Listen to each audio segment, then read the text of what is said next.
Two women, one genre, a silent battle in art history.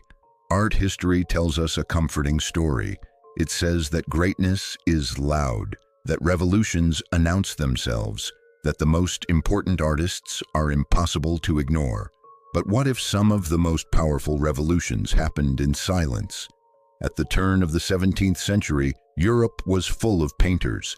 Men filled academies. Men painted heroes, myths, and kings. Men signed their names boldly at the bottom of canvases. And women were expected to disappear. They were denied training, denied recognition, denied history itself. Yet two women refused to vanish, not with protest, not with violence, but with bowls of fruit. In different parts of Europe, two artists began painting objects that were supposed to be insignificant: glass, metal, food. Still life was considered decoration, not serious art. But these women saw something else. They saw a loophole. One worked in Milan. Her name was Fede Galizia. Her paintings were calm, precise, almost mathematical, nothing out of place, nothing excessive. She hid her power in balance and control. The other worked in Antwerp. Her name was Clara Peeters. Her paintings were bold, reflective, unavoidable. She placed herself inside her work, sometimes literally. She refused to be invisible. They never met. They never spoke. But across borders, they were fighting the same war. A war against silence, a war against erasure. This was not a battle of armies. It was a battle of choices. One chose restraint. The other chose assertion. One whispered. The other left fingerprints. And here is the question. History never asked, which strategy was stronger, to disappear into perfection or to force the world to see you? Because both women succeeded. Both were respected in their lifetimes. Both were collected. Both were admired. And yet, both were forgotten. Their paintings survived. Their names did not. Until now. Tonight, we place them face to face, not to declare a winner, but to understand something deeper: how women survived in a world that did not want them to exist as artists. This is Fede Galizia versus Clara Peeters, a silent rivalry, a shared struggle, and a forgotten chapter of art history. If you're ready, step closer, because sometimes the quietest battles change history the most. A world that was not built for women artists. The late 16th and early 17th centuries were not simply difficult for women who wanted to paint. They were hostile. Art was power. Art was money. Art was influence. And nearly all of it belonged to men. Formal art education was controlled by academies, institutions that defined what real art was and who was allowed to create it. Women were excluded, not occasionally, not unofficially, systematically. They were barred from life-drawing classes, especially from studying the nude human body, the very foundation of history painting, mythological scenes, and religious epics. Without access to the human form, women were locked out of the most prestigious genres. History painting sat at the top of the artistic hierarchy.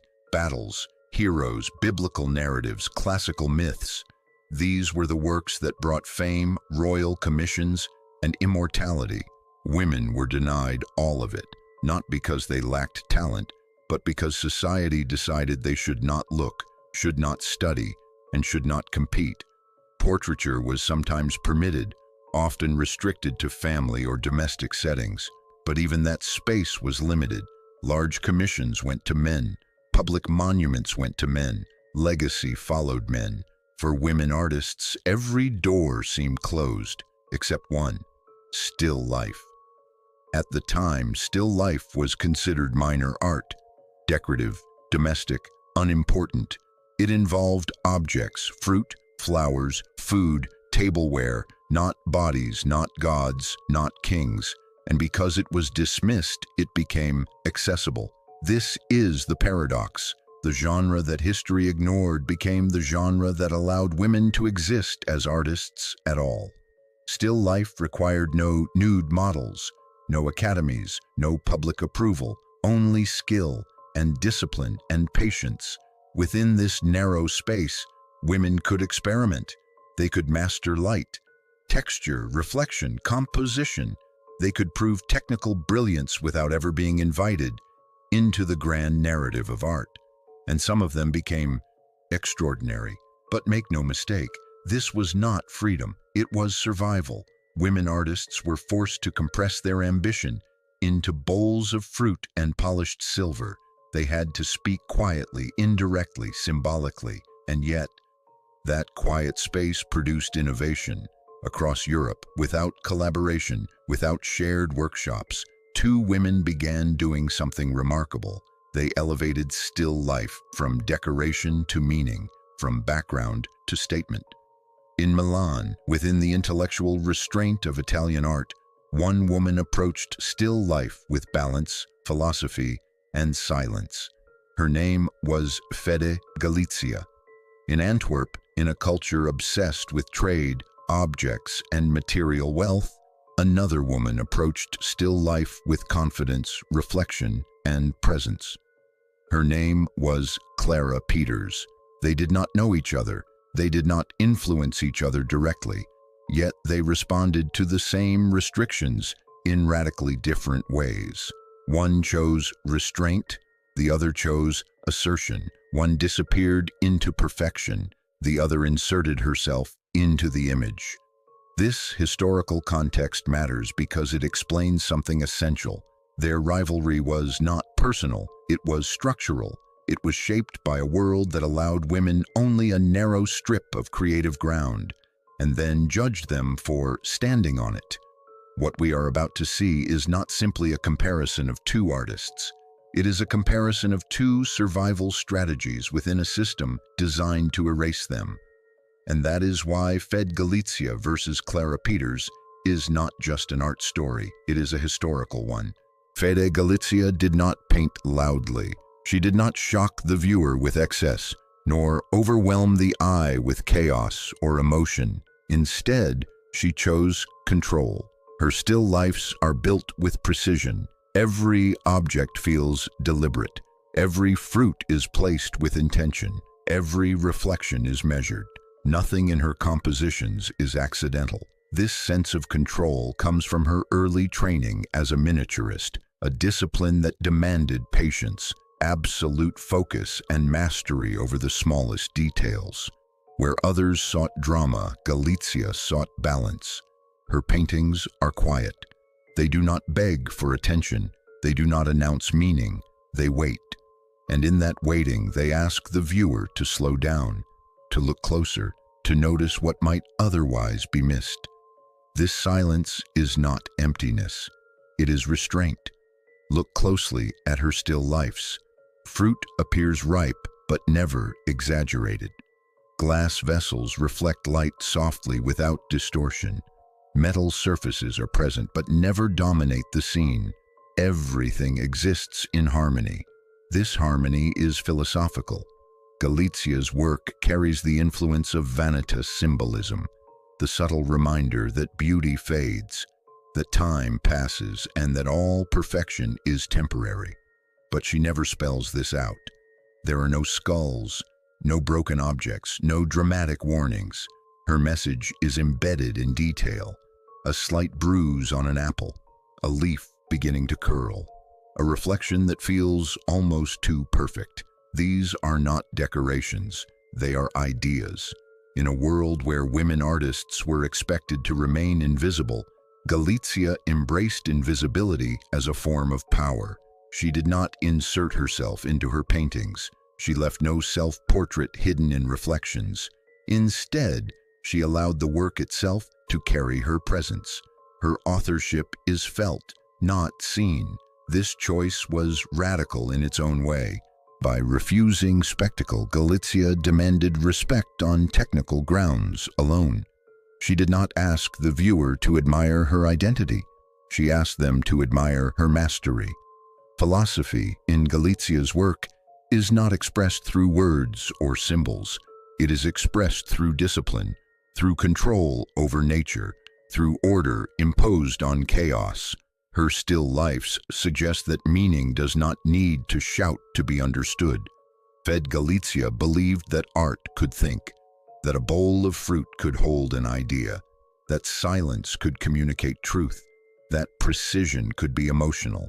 And in choosing control, silence, and philosophy, she created works that remain timeless, not because they demand attention, but because they reward it. In the silent world she painted, nothing moves, and yet everything speaks. Clara Peeters did not disappear into her paintings. She entered them.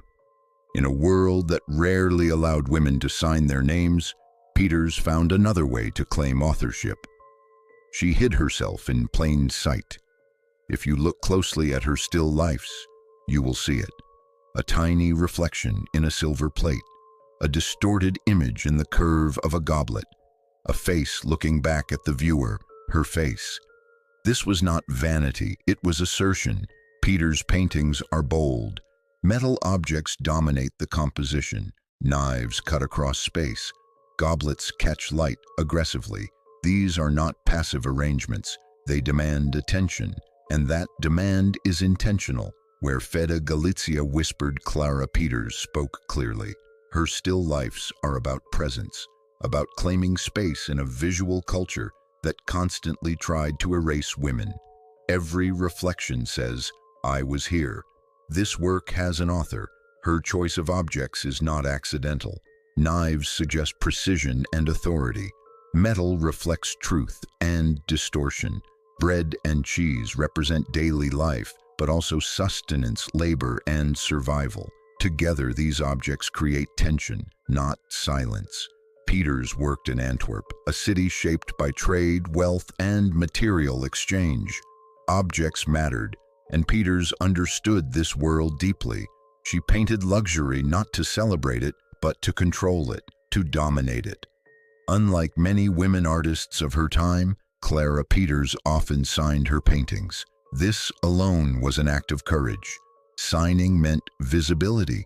Visibility invited judgment. She accepted both.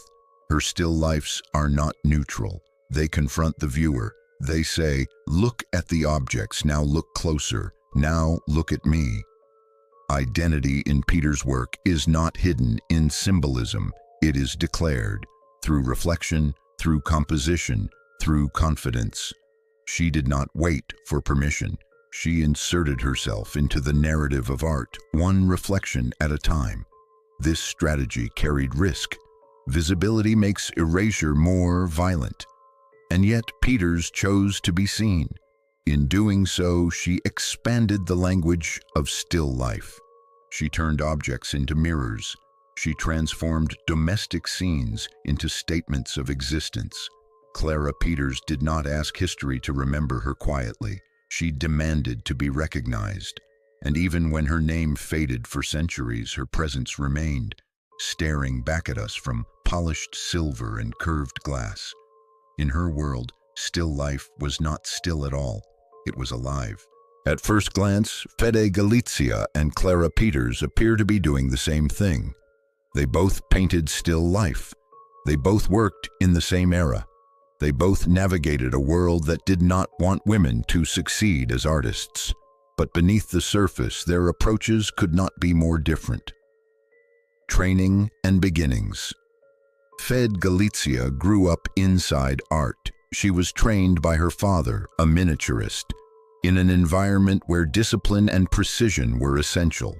Her education emphasized control, patience, and perfection.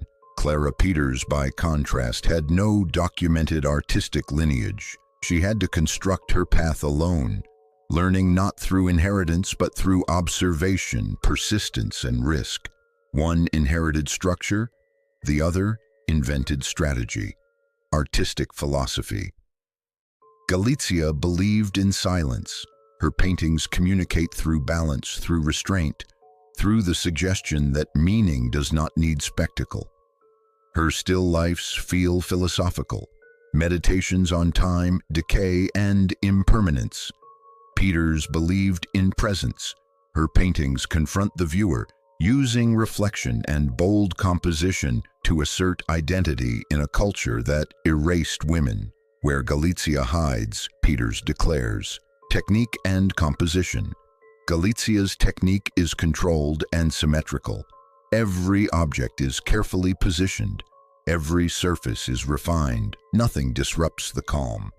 Peeters' compositions are dynamic. Knives cut across space. Metal objects dominate. Reflections distort and multiply. Her work is about tension, not serenity. Authorship and identity. Galizia rarely signs herself into her paintings. Her authorship is intellectual, embedded in mastery rather than visibility. Peeters signs often, sometimes literally, sometimes through reflection. She insists on being seen. This difference defines their rivalry. Survival strategies. Galizia survives by disappearing into perfection. Peeters survives by refusing invisibility. Both strategies work. Both carry cost. Silence risks erasure. Visibility invites resistance. Legacy. Both women were respected in their lifetimes. Both were forgotten later, not because they lacked brilliance, but because history prefers loud stories. Together they reveal something crucial. There is no single way to survive inside a system designed to erase you. Final verdict. This is not about who was better. It is about how women adapted. Galizia shows us the power of restraint. Peeters shows us the power of assertion. Two paths, one cage, and both left marks on art history that can no longer be ignored. When we place Fede Galizia and Clara Peeters side by side, the question is not who was greater. The question is how they survived, because neither woman was meant to succeed in the world they were born into. They were denied education, denied recognition, denied a place in history, and yet both endured. Fede Galizia chose control. She trusted discipline, balance, and silence. She believed that perfection itself could be a form of resistance. She disappeared into her work, allowing mastery to speak where identity could not. Her paintings ask us to slow down, to think, to reflect on time, decay, and fragility. Clara Peeters chose presence. She refused invisibility. She inserted herself into metal and glass, forcing the viewer to acknowledge her existence. Her work confronts us. It declares authorship. It says, "I was here." Where Galizia whispered, Peeters insisted. Neither strategy was easy. Silence risks being forgotten. Visibility invites opposition. And in the end, history punished both. Their works survived. Their names faded. But today, that silence is breaking. By revisiting their art, we correct something larger than a footnote. We expose a system that forced women to choose between disappearing into perfection or fighting to be seen. Fede Galizia and Clara Peeters were not minor artists. They were pioneers. They transformed still life from decoration into meaning, from background into voice. This is why their rivalry matters. Not because one defeated the other, but because together they reveal how much history chose not to see. And once you see them clearly, you cannot unsee them. History forgot these women, but now it has no excuse. If stories like this matter to you, like, subscribe, and help bring forgotten voices back into history.